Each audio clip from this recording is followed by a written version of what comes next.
এই ঘূর্ণিঝড় চিডোরে থেকেও ভয়ঙ্কর হতে চলেছে। 145 কিলোমিটার বেগে ঘূর্ণিঝড় মোখা 14 মে দুপুরের মধ্যে কক্সবাজার মিয়ানমার উপকূলে আঘাত হানতে। এমন ঘূর্ণিঝড় হবে কবে, কোথায় এই ঘূর্ণিঝড় আশ্রয়? যে ঘূর্ণিঝড়টি আগামী কাল 14 তারিখ 14ই মে সকাল 6টা থেকে সন্ধ্যা 6টার মধ্যে আঘাত হানতে পারে।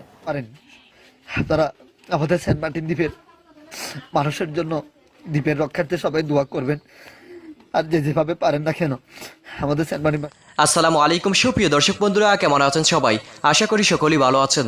দর্শক বন্ধুরা, আজকের ভিডিওটি সকলের জন্য অত্যন্ত গুরুত্বপূর্ণ, তাই ভিডিওটি না টেনে শেষ পর্যন্ত দেখবেন।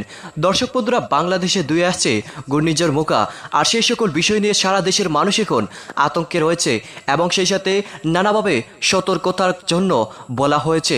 তো দর্শক বন্ধুরা, ঘূর্ণিঝড় মোখা বাংলাদেশের মানুষের জন্য কতটা ভয়ঙ্কর হতে পারে এবং সেই সাথে কবে নাগাদ আঘাত আনতে পারে, সেই সকল বিষয় নিয়ে আপনাদেরকে একটি প্রতিবেদন দেখাবো। আপনারা সেই প্রতিবেদনটি দেখলে সেই সকল বিষয়গুলো বুঝতে পারবেন বাংলাদেশের মানুষের জন্য কতটা ভয়ঙ্কর হতে পারে সেই ঘূর্ণিঝড়টি। তো দর্শক বন্ধুরা, এবং সেই সাথে সেন্ট মার্টিনের দ্বীপ থেকে একজন যুবক ফেসবুক লাইভে এসে সাহায্য চেয়ে কান্নাকাটি করে এমন কিছু কথাবার্তা বলেছেন। আপনারা সেই কথাগুলো শুনলে অনেক কিছু বুঝতে পারবেন কেন তিনি লাইভে এসে এমন কান্নাকাটি করেছেন। তো দর্শক বন্ধুরা, এবং সেই সাথে সেই সকল বিষয় নিয়ে দুর্যোগ প্রতিমন্ত্রী তিনি অত্যন্ত গুরুত্বপূর্ণ কিছু বার্তা দিয়েছেন। আপনাদেরকে সেই বার্তাগুলো শোনাবো। সেই বার্তাগুলো আমাদের সকলের মেনে চলা অত্যন্ত প্রয়োজনীয়। তো দর্শক বন্ধুরা, চলুন আমরা প্রথমে একটি প্রতিবেদন দেখা আসি, তারপরে সেই সকল বিষয়গুলো আপনাদের কাছে তুলে ধরবো। তীব্র গতিবেগে ধেয়ে আসছে ঘূর্ণিঝড় মোখা। আবহাওয়া অধিদপ্তরের সর্বশেষ রিপোর্ট অনুযায়ী এই ঘূর্ণিঝড় চিডোরে থেকেও ভয়ঙ্কর হতে চলেছে। বিশেষ করে বাংলাদেশ এবং ভারতের কলকাতা বিপদ সীমার সর্বোচ্চ ঝুঁকির মধ্যে রয়েছে। চলুন দর্শক, আজ আমরা এই ভিডিওর মাধ্যমে জানবো ঘূর্ণিঝড় হবে কবে, কোথায় এই ঘূর্ণিঝড় আশ্রে পড়বে, ঘন্টায় এর সর্বোচ্চ গতিবেগ কত হবে, ক্ষয়ক্ষতির আশঙ্কা কতটা, এরকম নানান প্রশ্ন ঘুরপাক খায় মানুষের মনে। মঙ্গলবার 9 মে রাতে নিজের সামাজিক যোগাযোগ মাধ্যমে এসব নানা প্রশ্নের উত্তর দিয়েছেন কানাডার সাসকাচুয়ান বিশ্ববিদ্যালয়ের আবহাওয়া ও জলবায়ু গবেষক মুস্তফা কামাল পলাশ। এক ফেসবুক পোস্টে তিনি জানান, ইউরোপিয়ান ইউনিয়নের ইন্টিগ্রেটেড ফোরকাস্ট সিস্টেম নামক আবহাওয়া মডেল থেকে পাওয়া ঘূর্ণিঝড় মোখার 51টি সম্ভাব্য যাত্রাপথের বেশিরভাগ পথ নির্দেশ করছে যে এটি চট্টগ্রাম, কক্সবাজার ও মিয়ানমারের রাখাইন রাজ্যের ওপর দিয়ে স্থলভাগে আঘাত হানতে পারে। স্থলভাগে আঘাতের সময় ঘূর্ণিঝড় মোখার বাতাসের গতি থাকতে পারে ঘন্টায় 150 থেকে 180 কিলোমিটার। আর এ গতিতে ঘূর্ণিঝড় মোখা চট্টগ্রাম ও কক্সবাজার জেলার উপকূল অতিক্রম করলে এই দুই জেলার উপকূলীয় এলাকাগুলো 15 ফুট উঁচু জলোচ্ছ্বাসে প্লাবিত হওয়ার আশঙ্কা রয়েছে। জলবায়ু গবেষক পলাশ আরও জানান, ঘূর্ণিঝড় মোখা কক্সবাজার জেলার সেন্ট মার্টিন দ্বীপ, টেকনাফ, কুতুবদিয়া ও মহেশখালী উপজেলার ওপর দিয়ে অতিক্রম করার প্রবল আশঙ্কা রয়েছে। সম্ভাব্য এই ঘূর্ণিঝড়ের কারণে চট্টগ্রাম ও কক্সবাজার জেলায় 250 থেকে 400 মিলিমিটার এবং বরিশাল বিভাগ ও পার্বত্য চট্টগ্রামের জেলাগুলোয় 200 থেকে 300 মিলিমিটার বৃষ্টি হতে পারে বলে জানান তিনি। এছাড়া ঘূর্ণিঝড় মোখার প্রভাবে খুলনা বিভাগের জেলাগুলোতে 150 থেকে 250 মিলিমিটার, ঢাকা ও সিলেট বিভাগের জেলাগুলোতে 100 থেকে 200 মিলিমিটার, রাজশাহী ও রংপুর বিভাগের জেলাগুলোতে 50 থেকে 100 মিলিমিটার এবং ময়মনসিংহ বিভাগের জেলাগুলোতে 100 থেকে 150 মিলিমিটার বৃষ্টি হতে পারে। খুবই শক্তিশালী ঘূর্ণিঝড় হিসেবে ঘূর্ণিঝড় মোখা বাংলাদেশ উপকূলে আঘাতের সম্ভাবনার কথাও তিনি জানিয়েছেন। তবে ঠিক কতটা শক্তিশালী হবে তা তিনি প্রকাশ করতে চাননি। এদিকে আবহাওয়া অফিস জানিয়েছে, চট্টগ্রাম, কক্সবাজার, মোংলা ও পায়রা সমুদ্রবন্দর সমূহকে 1 নম্বর দূরবর্তী সতর্ক সংকেত দেখাতে বলা হয়েছে। উত্তর বঙ্গোপসাগর ও গভীর সাগরে অবস্থানরত সব ধরনের মাছ ধরার নৌকা ও ট্রলারকে উপকূলের কাছাকাছি এসে সাবধানে চলাচল করতে বলা হয়েছে। সেই সঙ্গে তাদের গভীর সাগরে বিচরণ না করতেও বলা হয়েছে। Farzana Lina, ATN news.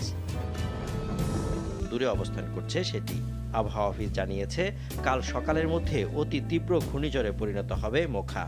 এরপর এগোবে বাংলাদেশ মিয়ানমার উপকূলের দিকে। রোববার দুপুরের আগে কক্সবাজারের দক্ষিণে আছড়ে পড়বে ঘূর্ণিঝড়টি। ভূমিতে আঘাত হানার সময় বাতাসের সর্বোচ্চ গতিবেগ পৌঁছাতে পারে ঘন্টায় 150 কিলোমিটারের উপরে।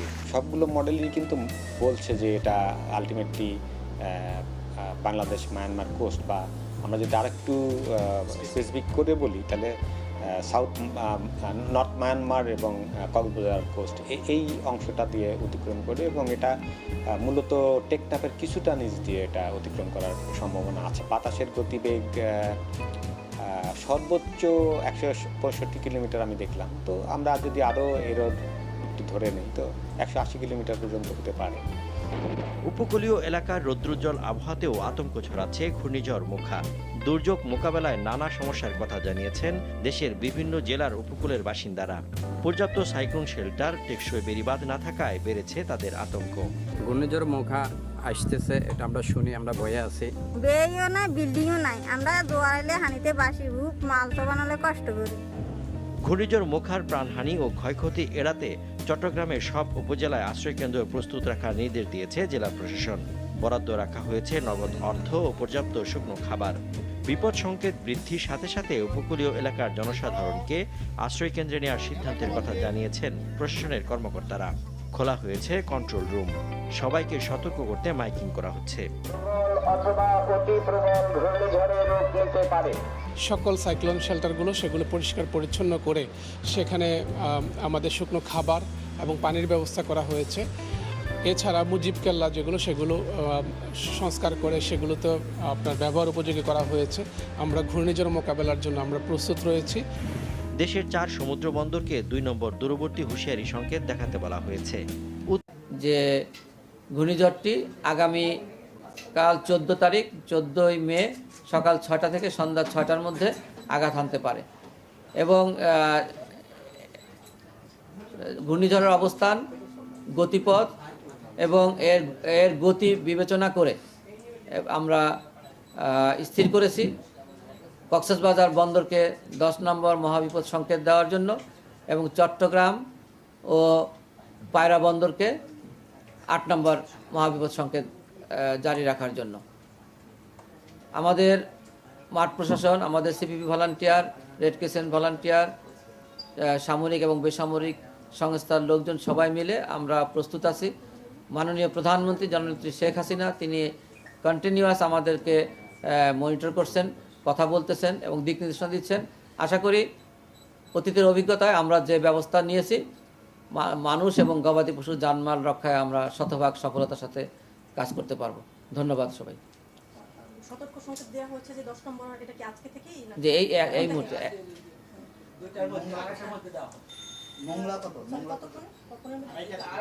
মংলা 4 নম্বর, মংলা 4ই থাকবে। মূলত এটা মায়ানমার এবং কক্সবাজার জেলার উপর দিয়ে প্রবাহিত হবে, কিন্তু এর প্রভাবে জলোচ্ছ্বাস হতে পারে চট্টগ্রাম জেলা, নোয়াখালী জেলা, লক্ষ্মীপুর, ভোলা, বরিশাল, বরগুনা। সাইক্লোন মোকার কারণে আমাদের সেন্ট মার্টিন দ্বীপের মানুষ অনেক আতঙ্কে রয়েছে। অনেক মানুষ অলরেডি সেন্ট মার্টিন ছেড়ে দ্বীপের বাইরে চলে আসছে।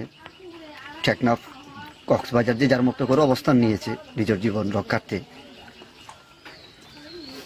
আমি আরও বিগত 10 দিন আগে সেন্ট মার্টিন থেকে আমার একটা কাজের ব্যাপার, আমি সেন্ট মার্টিন থেকে আমি দ্বীপের বাইরে ছিলাম। মোকার সেন্ট মার্টিনে এত বেশি প্রভাব থাকার কথা শোনার পরে আমি আমার পরিবারকে গতকালকে আমি সেন্ট মার্টিন থেকে সরিয়ে নিয়ে আসছি। তো বারে বারে সংকেতের খবর শুনে মানে তো বেশি আতঙ্কে আছি। সেন্ট মার্টিন দ্বীপেতে অনেক আরও আত্মীয় স্বজন রয়েছে বা সই সম্পদ রয়েছে, বাড়িঘর রয়েছে আমাদের, আরও অনেকেরও আছে। তো যেবা যারা আছে এখন কোন অবস্থায় আছে শিওর বলতে পারবো না। তো অনেক বেশি আতঙ্কে আছি। 8 নম্বর বিপদ সংকেত চলে, মহাবিপদ সংকেত। সেন্ট মার্টিন দ্বীপের মানুষ বারবার আবহাওয়াবিদ বলতেছে, শুনলাম নিউজে 12 ঘন্টা নাকি সেন্ট মার্টিন দ্বীপের জন্য সময় রয়েছে। আমার লাইভটা যেবা যারা যেখান থেকে দেখতেছেন না কেন, আমি বারে বারে বলবো, আমার লাইভ হয়তো বা বাংলাদেশের সিনিয়র পার্সন কেউ হয়তো বা নাও দেখতে পারেন। যেবা যারা দেখতেছেন আমার লাইভটা শেয়ার করার চেষ্টা করবেন, উচ্চ মহলের কাছে যেন পৌঁছায়। আমার লাইভটা দেখে যেন অন্ততপক্ষে এই 12 ঘন্টার মধ্যে সেন্ট মার্টিন দ্বীপে অবস্থানরত যে মানুষগুলো রয়েছে যেভাবে হোক সরকারি একটা মাধ্যম হয়ে আমাদের সেন্ট মার্টিন দ্বীপের মানুষদের উদ্ধার করার জন্য আমি উদারত আহ্বান জানাচ্ছি। পার্শ্ববর্তী আমি আরও উদারত আহ্বান জানাবো আমার বীর চট্টলার কৃতি সন্তান ফরাজ করিম চৌধুরী ভাই। গতকালকেই নাকি শুনলাম ওনার ভেরিফাই ফেজ থেকে দেখলাম উনি 200 ফ্যামিলির জন্য ত্রাণ নিয়ে গতকালকেই টেকনাফের উদ্দেশ্যে রওনা হয়েছেন। আমি আপনার কাছে একটা মিনতি করব, আপনি যদি টেকনাফি দেন, আপনি ডিফেন্সের মাধ্যমে বিজিবিদের যেমন হাই স্পিড রয়েছে উচ্চ মহলের সাথে কথা বলে আপনি যতটুকু পারেন আপনার রেফারেন্স হয়ে প্লেনে পারেন, হেলিকপ্টারেই পারেন, যেভাবে হোক আপনি আমাদের সেন্ট মার্টিন দ্বীপের মানুষের প্রতি একটা সদয় হয়ে, যেবার যারা আমাদের সেন্ট মার্টিন অবস্থান করেছে লোকজন রয়েছে, এই 12 ঘন্টার মধ্যে আপনি যতটুকু পারেন আপনি যদি উদ্ধার করার জন্য যদি তৎপরতা চালান, আমরা আপনার কাছে চিরকৃতজ্ঞ থাকবো। আমি তো আমার পরিবার নিয়ে চলে আসি, আমি একা ভাসবো, আমার তো বাঁচার কোনো আমার মানে হয় না। তো যেবার যারা আমার লাইফটা দেখতেছেন, প্লিজ আপনাদের কাছে হাত জোর অনুরোধ থাকবে। সেন্ট মার্টিন দ্বীপে তো অনেক আত্মীয় স্বজন রেখে আসছি, তো সবার কাছে আপনারা হয়তো এই পুরো প্রতিবেদনটি দেখে এবং এই ভিডিওটি দেখে অবশ্যই বুঝতে পেরেছেন ঘূর্ণিঝড় মোখা কতটুকু গুরুতর এবং আমাদের বাংলাদেশের মানুষের জন্য কতটুকু ভয়ঙ্কর হতে পারে। ঘূর্ণিঝড় মোখা থেকে আমাদের সকলকে আল্লাহ তাআলা যেন তার কুদরতি উসিলা দ্বারা রক্ষা করেন এবং সেই সাথে আমরা সকলে দোয়া করি যারা যারা বিপদে আছে এই সকল ঘূর্ণিঝড়কে কেন্দ্র করে আল্লাহ তাদের সকলকে হেফাজতের সহিত সুস্থ রেখে আবারও আগের মতো ফিরে আসতে পারে। তো দর্শক বন্ধুরা, আপনারা এই পুরো প্রতিবেদনটি দেখে এবং এই পুরো ভিডিওটি দেখে কে বুঝতে পেরেছেন অবশ্যই কমেন্ট করে জানিয়ে দেবেন। তো দর্শক বন্ধুরা, ভালো থাকুন, সুস্থ থাকুন, আল্লাহ হাফিজ, আসসালামু আলাইকুম।